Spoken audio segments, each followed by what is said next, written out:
Buon pomeriggio a tutti dalla redazione di Telechiara e bentrovati al nostro primo appuntamento informativo del pomeriggio, nel quale vi daremo conto della cronaca, delle notizie delle ultime ore tra Veneto e Friuli Venezia Giulia. Nel nostro consueto spazio verso la fine del telegiornale poi una chiacchierata con un ospite che vado subito a salutare, il professor Evelino Trevisan, psicologo, psicoterapeuta, fa parte del comitato scientifico di un convegno in programma a Padova fra pochi giorni, venerdì. Vuole anticiparci il tema? Sono lieto di presentarlo, è un convegno a orientamento medico essenzialmente, fa riferimento al cancro al seno e ci sarà lo sviluppo praticamente totale con tra i maggiori professionisti padovani che hanno pertinenza appunto con questa malattia. Si partirà dalla prevenzione, si osserveranno le cause, le possibili modalità per gestire efficacemente le cause e poi via via l'intervento chirurgico, la chemioterapia, la radioterapia e non ultimi anche gli aspetti psicosociali. No? Di questi parleremo nello specifico con lei tra poco. Volentieri. Nel frattempo noi diamo conto delle notizie della giornata, a cominciare da un'operazione delle Fiamme Gialle di Vicenza. 7 commercialisti e un funzionario dell'Agenzia delle Entrate sono stati arrestati appunto dalla Guardia di Finanza vicentina in un'inchiesta per corruzione. Nelle indagini risultano indagate 77 persone, imprenditori, commercialisti e pubblici ufficiali. Sono state accertate presunte tangenti per 2 milioni di euro. Questa mattina sono state eseguite anche 23 perquisizioni. Il sistema avrebbe avuto lo scopo di evitare controlli fiscali o far ridurre drasticamente le multe e le tasse da versare allo Stato. La squadra mobile di Treviso invece ha eseguito una ventina di perquisizioni domiciliari nei confronti di altrettanti indagati nelle province di Treviso, Padova, Caserta e Napoli nell'ambito di un'inchiesta su traffico di droga. Il blitz ha visto impegnati un centinaio di agenti delle squadre mobili di Treviso, Padova, Caserta e Napoli e del reparto Prevenzione Crimine Veneto, Polizia Scientifica e Unità Cinofile. Gli indagati sono tutti italiani tranne un nordafricano e sono accusati di detenzione e spaccio di ingenti quantitativi di cocaina, hashish e ecstasy provenienti dalla Campania. Disperata perché il figlio si droga, una madre si è rivolta ai carabinieri che a distanza di tempo hanno arrestato il presunto spacciatore e la sua convivente. Si tratta di un marocchino 27enne e di una veneziana 21enne residenti a Mira. I due sono stati raggiunti da un ordine di custodia cautelare emessi dalla magistratura veneziana ed eseguito dai carabinieri di Mira. Rubavano in casa appena i proprietari si allontanavano per andare ad un funerale. I 2 fratelli arrestati dai carabinieri di Este. Erano già da qualche mese che appunto ad Este si verificavano furti durante i funerali. La banda agiva quando le famiglie avevano lasciato la casa appunto per partecipare alle esequie. Le indagini del nucleo operativo radiomobile di Este si sono focalizzate su 2 fratelli che sono stati arrestati dopo aver messo a segno ieri 2 furti nelle abitazioni di alcune anziane in quel momento assenti appunto per un funerale. Tra le vittime anche la moglie del defunto. In particolari di questa operazione sono stati resi noti stamattina e ve ne daremo conto in un servizio nell'edizione di questa sera. Si perde altro tempo, questo è il commento a mente fredda il giorno dopo l'incontro romano da parte dei lavoratori della Vinyls di Porto Torres che vivono da 111 giorni sull'isola dell'Asinara ribattezzata Isola dei Cassintegrati. Il vertice al Ministero per cercare una soluzione all'azienda, che ricordiamo ha una sede anche a Venezia, ha portato notizie negative: non verranno riavviati gli impianti, ma anche di speranza, presto un nuovo bando per vendere gli stabilimenti italiani. I Cassintegrati confermano assieme ai colleghi che proseguono l'occupazione della torre aragonese: vogliono stancarci, sfinirci, portarci all'esasperazione, ma il nostro scalpo non l'avranno così facilmente. Continueremo a lottare convinti dell'appoggio della gente e dei tanti che ancora ci vogliono bene.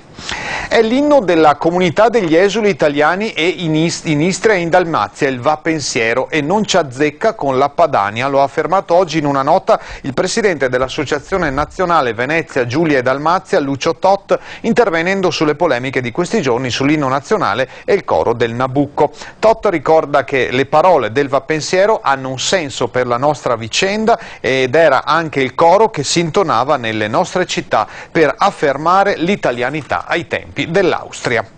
Cade il divieto per le navi di entrare in porto a Venezia senza rimorchiatori, i cui comandanti conoscono ogni secca o canale della laguna. Il principio per alcuni tipi di imbarcazioni è stato sancito dal TAR del Veneto, che ha rigettato un ricorso presentato dal concessionario per i servizi di rimorchio. Il ricorso riguardava un'ordinanza che di fatto consentiva ai comandanti di alcuni tipi di navi, non quelle che ad esempio trasportano prodotti pericolosi, di decidere se utilizzare o no l'ingresso nel porto veneziano con l'aiuto dei rimorchiatori. Sembra sempre che le stesse siano già entrate altre volte nello scalo portuale lagunare senza incidenti.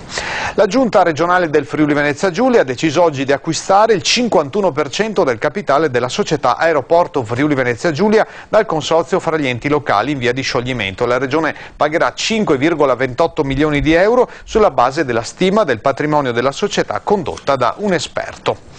Porterà i più grandi nomi della musica italiana sulle piazze della Regione Veneto e non solo. È il Festival Show Tour estivo di Radio Birichina e Radio Bella e Monella, tutte le serate ad ingresso libero, ma l'iniziativa pensa anche a chi non potrà partecipare. Come ogni anno saranno raccolti fondi per la città della Speranza di Padova, che lotta contro le neoplasie infantili. Vediamo il servizio.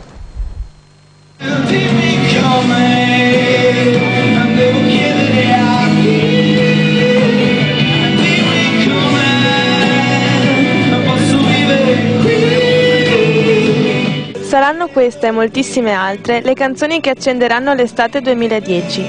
10 diverse località del nord Italia ospiteranno l'11ª edizione di Festival Show di Radio Birichina e di Radio Bella e Monella. Musica, danza e spettacolo, i primi protagonisti di questo tour eccezionale. Tutte le piazze saranno luogo di raduno per migliaia di giovani e anche per chi, nonostante qualche ruga in più, ha ancora voglia di divertirsi e riassaporare la musica della sua adolescenza. Da Albano a Michele Zarrillo, dagli Stadio ai Nomadi, Fausto Leali, Simone Cristicchi, Nina Zilli. Il tour partirà il 27 giugno da Prato della Valle a Padova. Ad accompagnare le esibizioni canore anche le coreografie di Etienne, grande talento dell'hip hop internazionale, che esordirà nella piazza padovana con un flash mob in onore di Michael Jackson insieme ad altri 300 ballerini. A presentare il tour un volto noto della televisione nazionale, Veronica Maia. Dopo il successo negli studi televisivi dello Zecchino d'Oro e di Verdetto Finale, la conduttrice si prepara per l'energia e il calore degli spettacoli live. Assolutamente il mio battesimo, il debutto per l'11ª edizione del Festival Show, grande emozione anche perché lo vivo da spettatrice, perché incontrerò dei grandi big che hanno segnato la colonna sonora della mia vita, ma poi anche da protagonista perché li presenterò sul palco, in piazza. L'energia della piazza è veramente una bella scossa di pura adrenalina. Direi bellissima, dolcissima, ma molto brava, anche perché prima l'abbiamo sentita sul palco a presentare uno scorcio di quello che sarà la prossima estate. Credo che sia il nome giusto al momento giusto. Grazie. Buona estate e buon Festival Show allora. E noi dalla musica invece arriviamo allo spazio con il nostro ospite. L'abbiamo conosciuto all'inizio, il professor Evelino Trevisan, psicologo e psicoterapeuta, per parlare di un convegno. Lui fa parte del comitato scientifico, in programma venerdì, ricordo già l'appuntamento, Auditorium San Gaetano a Padova, Highlights, quindi potremmo dire progressi nel carcinoma della mammella. Un convegno, tra l'altro, professore, promosso non da voi medici, ma da un'associazione. Questa è la singolarità di questo convegno, che è indirizzato sì a medici, a psicologi, ma soprattutto alla cittadinanza. La singolarità è che è un convegno organizzato da un'associazione di volontariato di ex pazienti, no? Quindi che si fanno promotori, e in questo caso sarebbe il caso di dire appunto promotrici, perché prevalentemente sono donne, parlando di cancro alla mammella. Esatto, sì. Di un arricchimento culturale che faccia riferimento alle nuove conoscenze della medicina in riferimento proprio a questa materia. www.volontadivivere.org, lo vedrete ogni tanto scorrere in sovraimpressione, il sito appunto di questa associazione. Se ne parlerà appunto di carcinoma alla mammella, di cancro alla mammella, innanzitutto dal punto di vista medico, per capire quanto è andata avanti. Padova, tra l'altro, è già abituata come città universitaria, città scientifica, a parlare di questi argomenti, però qui con questo taglio diverso.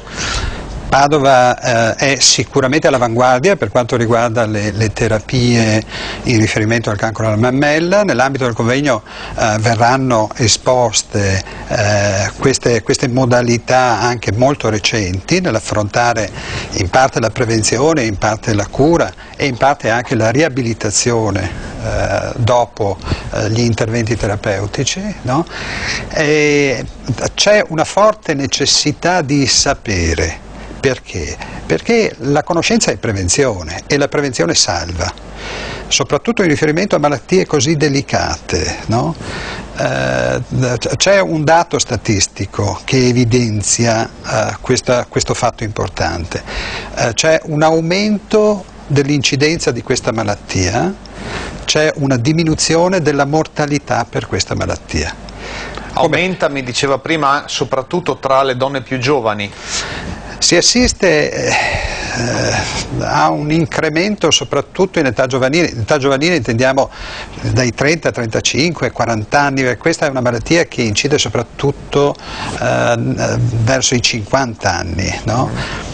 E quindi è abbastanza preoccupante questo incremento in età giovanile, non si riesce ancora a definire quali possano essere le cause di questo incremento in età giovanile. È abbastanza preoccupante anche per le conseguenze psicosociali, certo, no, di questa malattia in quella fase del ciclo di vita, che è facile intuire e che sono a volte molto importanti, molto significative, no? Ecco, e si parlerà della cura, della prevenzione certamente, ma ci soffermiamo con lei su un aspetto che poi la riguarda in modo specifico, cioè gli aspetti psicologici del dopo. Il cancro magari si toglie, viene asportato, fisicamente guarisce, ma poi ci sono altre ferite da guarire. E il paradosso è che a volte si guarisce completamente, soprattutto quando si arriva presto alla malattia, si costruiscono i presupposti per guarire completamente, e a volte succede che biologicamente la donna è guarita, psicologicamente ancora risente, no? Di questa, che è un'esperienza sicuramente molto critica.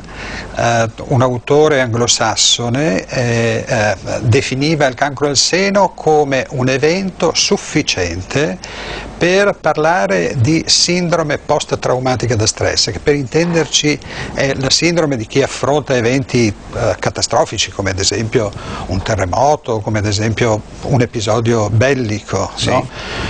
Quindi è sicuramente uno tra i massimi eventi critici nell'arco di vita di una persona, no? E quindi inevitabilmente ha delle conseguenze importanti.